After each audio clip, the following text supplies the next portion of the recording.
जितने सामाजिक मत हैं, यानी अकल और बुद्धि के रचे हुए और पैदा किए हुए हैं, उनकी तो कोई गिनती और हैसियत ही नहीं है। वह तो मज़हब और परमार्थ के नाम से खारिज हैं। अकल और बुद्धि तो सिर्फ इस देश में काम करने के लिए है, और जो कुछ उनसे हासिल होता है वह इसी देश के मुताल्लिक है।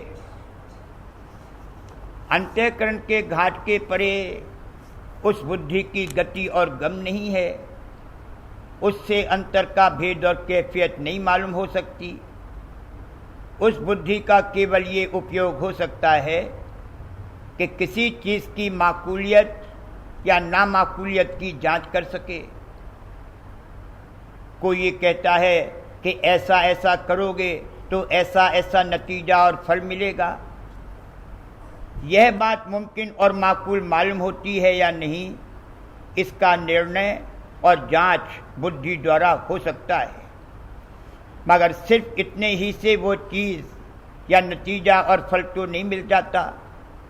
उसको प्राप्त करने के लिए तो जो उसकी प्राप्ति का साधन और अभ्यास और रीत है वह करनी पड़ेगी। बिना उसके किए हुए वह कदापि प्राप्त नहीं हो सकती। जितने बुद्धि के रचे हुए मत हैं, उनमें यही गलती और धोखा है कि उनके जारी करने वालों ने बहुत बातें बनाई और बुद्धि विचार किया और बड़ा तूल बांधा, मगर अंतर्मुख अभ्यास जो कि खास जरूरी चीज़ थी उसको उन्होंने उड़ा दिया। यह भी इस सिलसिले में कह दिया जाता है कि अंतर का भेद और हाल किसी भेदी ही से मालूम हो सकता है, किताबें पढ़कर नहीं मालूम हो सकता है। अंतर का भेद किताबों में ज्यों का त्यों नहीं लिखा जा सकता, और जो कुछ लिखा जा सकता है वह ज्यों का त्यों समझ में नहीं आ सकता। और जब तक कि उसको समझाने वाला न हो, जिसने खुद किसी भेदी से समझा हो और अंतर में अभ्यास करके अनुभव प्राप्त किया हो। इस घाट की बुद्धि के ऊपर की बुद्धि जो कि अनुभव रूप है, वह जब जागेगी तो बड़ा प्रकाश होगा। उसी की छटा और छाया ये बुद्धि है, या यूँ कहो कि उसी बुद्धि से ये अंतःकरण के घाट की बुद्धि ज्वलानी और ताकत पाती है। कहने का मुद्दा यह है कि उस बुद्धि को जो अनुभव रूप है जगाना चाहिए, और उसकी विधि और रीत योगाभ्यास है। जैसे तन मन और सूरत ये तीन हैं, उसी तरह से तीन बड़े देश हैं। यानी एक रचना, यानी ये रचना तीन हिस्सों में मुनकसिम की जा सकती है। एक तो निर्मल चैतन्य देश है, वह सूरत का देश है। दूसरा ब्रह्मांड है, जहाँ जड़ और चैतन्य दोनों हैं, मगर चैतन्य प्रधान है। तीसरा पिंड देश है, जहाँ जड़ प्रधान है। ब्रह्मांड मन का और पिंड माया का देश है। हर कार्रवाई समयानुसार होती है। जो अभ्यास पिछले वक्तों में किए जाते थे वह अब इस समय में कदापि नहीं हो सकती। ये समय उन अभ्यासों का नहीं है। उनका जिक्र संक्षेप में थोड़ा सा यहाँ किया जाता है। पहले ज़माने में एक तो तन की शुद्धि के अभ्यास थे। उन अभ्यासों के करने से पिंड के नाके तक पहुँच सकते थे। बाद में वे अभ्यास जारी हुए, जिनसे मन की शुद्धि करके ब्रह्म पद में रसाई हो सकती थी।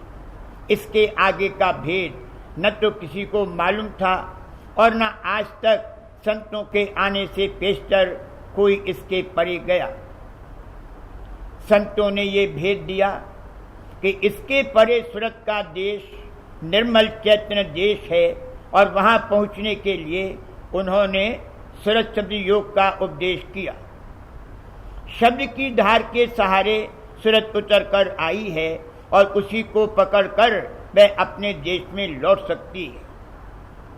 जब जिस कार्रवाई का भाग जागता है और इंस्टिंक्ट कुदरती समझ पैदा होती है, तब वह कार्रवाई हो सकती है। जब तन की शुद्धि के अभ्यासों का भाग जागा था और इंस्टिंक्ट पैदा हुआ था, तब वह अभ्यास बन सकते थे। इसी तरह बाद में मन की शुद्धि के अभ्यास बन सकते थे। अब कलयुग में सूरत की शुद्धि का भाग जागा है और इंस्टिंक्ट पैदा हुआ है। इसके लिए संत भी इसी समय में अवतार धारण करके पधारे हैं। इससे पेशतर उन्होंने अवतार नहीं लिया। जो इस दुख सुख के देश से सच्चा उदास हुआ हो और जिसको ये देश छोड़कर उस देश में पहुंचने की अभिलाषा पैदा हुई हो जहां स्वयं और स्वतंत्र रस और आनंद है, उसके लिए संतों का मत और सुरक्षित मार्ग है। वही इसको कबूल और इख्तियार करेगा। ये थोड़ा सा संक्षेप में बतौर संत मत के दीवाचे और भूमिका के कहा गया है। संतों का सुरक्षित योग प्रेम मार्ग है। प्रेम द्वारा संतों के देश में जो पिंड और ब्रह्मांड के परे है पहुंचना हो सकता है। यहाँ प्रेम के नाम पर जितने संबंध और प्रीत हैं वह इस घाट के मोह है। संतों ने जिसको प्रेम कहा है वो यहाँ है ही नहीं। जब सूरत उस देश में पहुंचेगी तब वह पूर्ण प्रेम प्रकट होगा। प्रेम स्वयं आकर्षण को कहते हैं। अपने आकर्षण में आप मगन होने का नाम प्रेम है। वही सूरत यानी स्वारथ है जो अपने में आप रथ है। इसी स्वारथ और पूर्ण प्रेम की अवस्था को प्राप्त करने की कार्रवाई को संत मत के अनुसार परमार्थ कहते हैं। यानी सब अर्थों में ये परम अर्थ है। और रीतियों से परलोक की प्राप्ति और सिद्धि तो हो सकती है, मगर परमात्मा की प्राप्ति और सिद्धि बिना संतों के सुरक्षित योग के नहीं हो सकती। ये प्रेम में ही ताकत है कि चाहे जिस कदर विरोध और मुखालिफत हो, सबको चीरता हुआ और हटाता हुआ निकल जाएगा। काल और माया नहीं रोक सकते। आजकल यहाँ राजनीतिक और मुल्क की मामलात में अहिंसात्मक विरोध की बड़ी तारीफ की जाती है।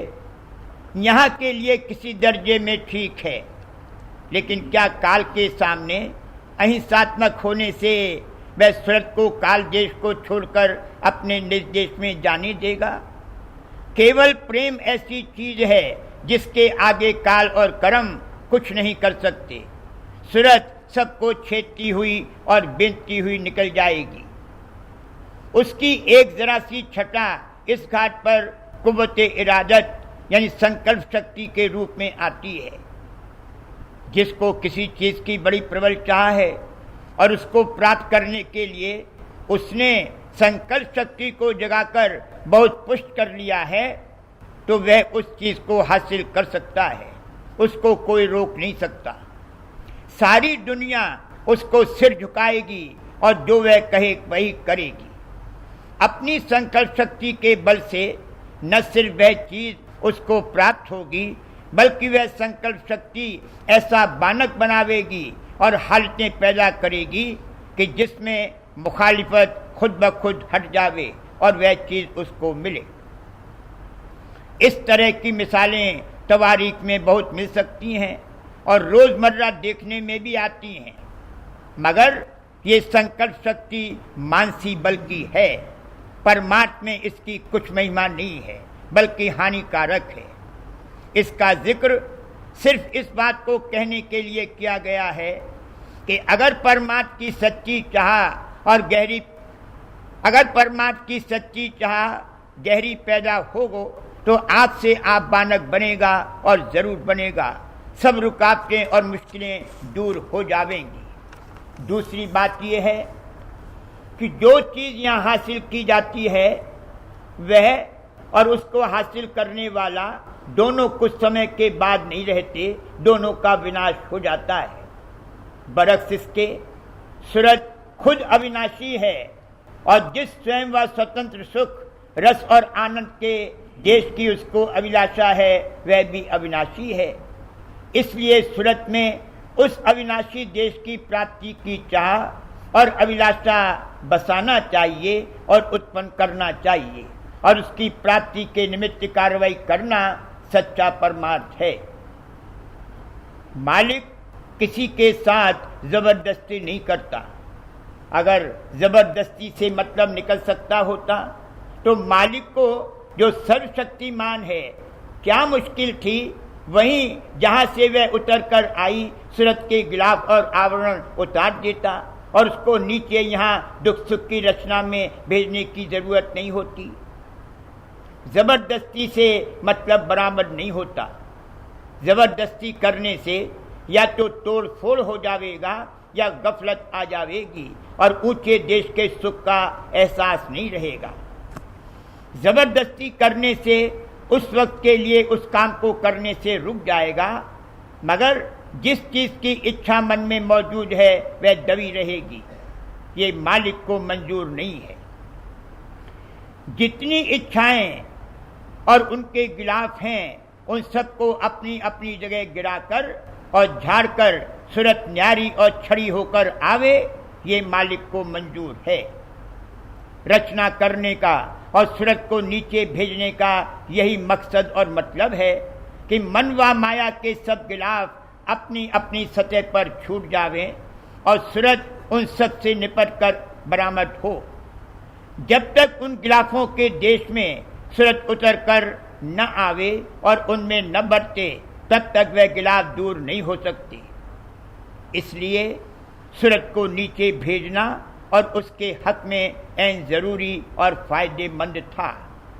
जब सूरत यहाँ से लौटकर चलेगी तब सब गिलाफ अपने अपने घाट पर छूट जाएंगे, यानी काया माया के देश में रह जाएगी और मन कुछ ऊपर जाकर अपने घाट पर छूट जाएगा और सुखी रहेगा, और सूरत अकेली होकर इन सब के परे जावेगी और अपने धाम में पहुंचकर स्वयं व स्वतंत्र सुख को प्राप्त होगी।